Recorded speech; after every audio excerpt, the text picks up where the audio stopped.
So this is the fourth session in our The King of Fishes unit, and we're going to continue on our journey to being able to write our own version of this story.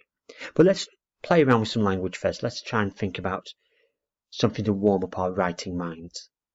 Now hopefully you recognise this sentence from our text, The King of Fishes, and you can see that in this sentence the writer has used 3 different descriptive phrases to really show this character to our reader. So we've got, it had silver scales that glittered in the sunlight, blood red fins and a golden crown. We can tell straight away that those words in red, there are nouns, there are people, places and things. And the blue, we can see that these are our adjectives. So these are the words that are describing that noun to make it more specific, more precise. Now the green's a little bit new. This is called a relative clause, and what this set of words does is it gives us extra detail again about that noun. So for example, we've got the scales, we've been told they're silver, so silver scales, and then we're being told that these silver scales glitter in the sun, the silver scales that glittered in the sun. So that's why it's the relative clause, it's relative to that noun, the scales. And this sentence that we've just been looking at gives us a lovely structure whereby we can create our own power of 3 descriptions. It had adjective, noun, that relative clause, adjective, noun, and a adjective noun. So we can see that we've got, it had a descriptive noun phrase that did something, descriptive noun phrase, and another descriptive noun phrase. And I can use this sentence structure to create my own power of 3 descriptions. So if I take, for example, a lion, I can create myself a brand new sentence. Looks very unique and original, but I'm using that structure. It had noun phrase, that relative clause, noun phrase, and another noun phrase. It had giant paws that thundered across the earth, sandy fair, and a fearsome roar. And that new sentence that I've just created matches exactly the same pattern as that first one that comes from our text. So I've done nothing original at all. And I could even write one about not an animal, but I'm going to use a person this time. And we can see we've got a picture of myself at the bottom, and I'm going to try and create myself that same structure. So it had noun phrase that did something, noun phrase, and a third noun phrase. So it had ginger hair that bounced gleefully in the wind, a bushy moustache and a handsome beard. Can you look at that picture and come up with a better sentence than mine? So pause, have a little go at yourself. How could you describe it? And think, maybe you're going to have a different intent. Maybe you're going to see me as a positive character, where your adjectives are going to make me sound handsome and dashing and debonair, or maybe you're going to have me in a negative way, where you're going to have me as a wicked or evil person. So pause the video and just try and create a sentence for yourself, filling in those gaps. Now you've had a little play around with that. What about these 3 animals? We've got our eagle, we've got our snail, we've got our cat. Can you write me one sentence for each of those animals using that power of 3 description? So using those 3 noun phrases and that 1 relative clause. So use that structure and create 3 lovely descriptive sentences about each one of those animals in your books. And then come and join me when you're ready to move on to the main activity. So now we've warmed ourselves up, we've got our writer's fingers going. Now we're going to be looking at today's session, where we're going to be trying to answer the question of how do I use adverbials to sequence? So an adverbial is a phrase or some words that can be used to add detail to the verb, to add detail to that action. So it tells me maybe how something's done, where something's done, when something is done. And these can be used to help sequence our ideas. Because these adverbials, these additional detail to our verb, the extra stuff about the action that's happening, can be placed at the front of our sentence to make a fronted adverbial. And these will help sequence your sentences and vary the way you actually start them. So if you've got a sentence, for example, or you've got this habit where you always start with the noun, so the man, Mr. Foster, the child, the table, a fronted adverbial to be able to explain when where, or how is a really easy way of varying that opening. And that's what we're going to be exploring today. This idea of fronted adverbials, these words or phrases that are placed at the beginning of a sentence, which are used to describe the action that follows. And now we can see our very first example of our fronted adverbial, based on our story, The King of Fishes. Before sunrise, the fisherman headed to his boat. So the main clause that we have is the fisherman headed to his boat. That's subject action. And then our adverbial, that extra information about that action, is the when, before sunrise. And I could change that when. I could have as the moon rose high into the sky, as the wind whistled through the trees, as the clock struck midnight, as the small boy screamed, the fisherman headed to his boat. So we can play around with those to explain exactly when, and that's where we can have, I could flip it round if I wanted to. The fisherman headed to his boat before sunrise, but I can begin my sentence with this. And this is what we're looking at today. So our second version, as fast as he could, the fisherman pulled in his net. So this tells us how he's doing it, when he's doing it, as fast as he could. Fronted adverbial phrases are really, really useful when writing descriptively, as they easily describe you where, when, or how an action occurred.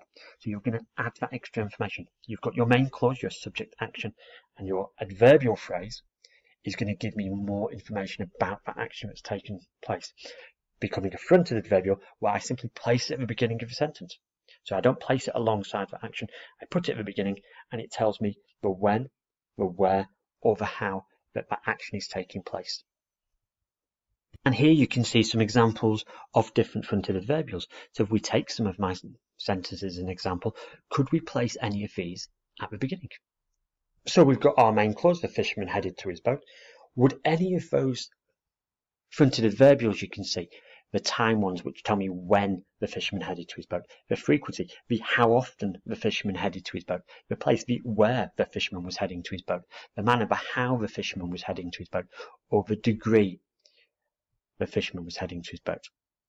Do any of those sit with this sentence? So just give it a little try, pause the video for a moment, see how many different ways you can begin that sentence, and most importantly, think about the impact it has by choosing a different fronted adverbial. How does it make the reader feel if you change after a while, for often, for below the sea, for bravely, for almost unbelievably? How does it have an impact on the reader? So pause the video, have a little play with that, and then we're ready to move on to our next task. So we're going to have a look at the actual text, the King of Fishes, and I'm just going to show you the first couple of paragraphs, and we're going to look to see what fronted adverbials we can see in this piece of writing. Once upon a time, there was a poor fisherman called Lee. Every day he went down to the sea to fish. There he stood on the rocks and threw the nets into the icy waters and waited. And when he pulled the nets in, he would take any fish back to market and sell them. One day, he caught a huge fish. It had silver scales that glittered in the sunlight, blood-red fins, and a golden crown. It was so beautiful that Lee stood, amazed, staring at the fish as it thrashed about in the net. Suddenly, Lee felt guilty. It was so beautiful, and surely it must have a family. Now, having a look at that text, can you identify any of these fronted adverbials we've been talking about? Any fronted adverbials that help sequence? So I'm thinking more about the ones that tell me the when something happened. Can you spot any in that piece of writing? Pause the video, have a little look, see whether you can see them. And then come and join me and let's see how we got on.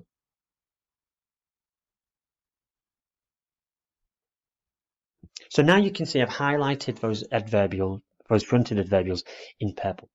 We've got every day. It tells me when it happened or how often it happened. It happens every day.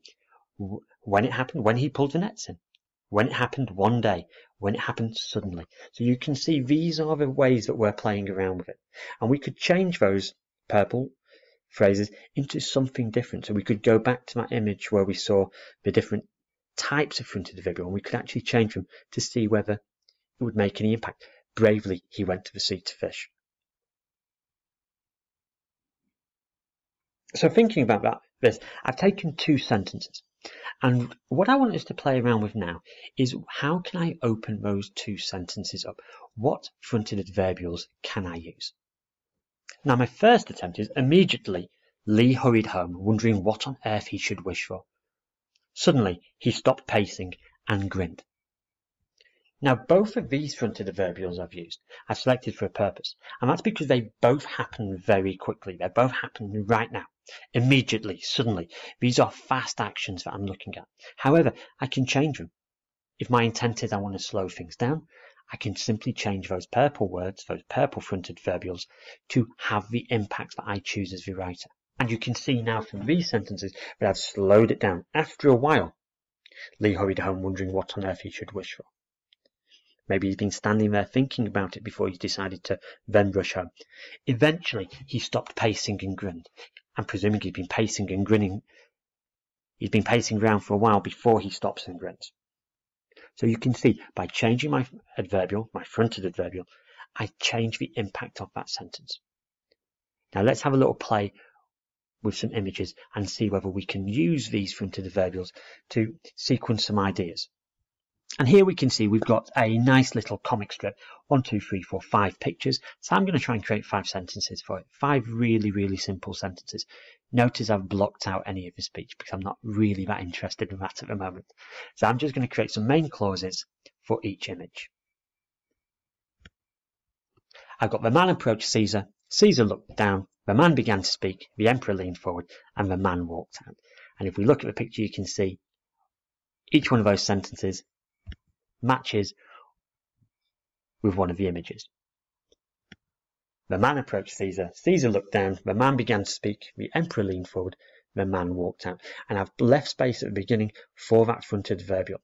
So now what I'm going to be thinking is which of these would be suitable to begin those sentences. I'm going to focus mainly on time, but you might be deciding when you're doing your independent activity to focus on all 5 of them.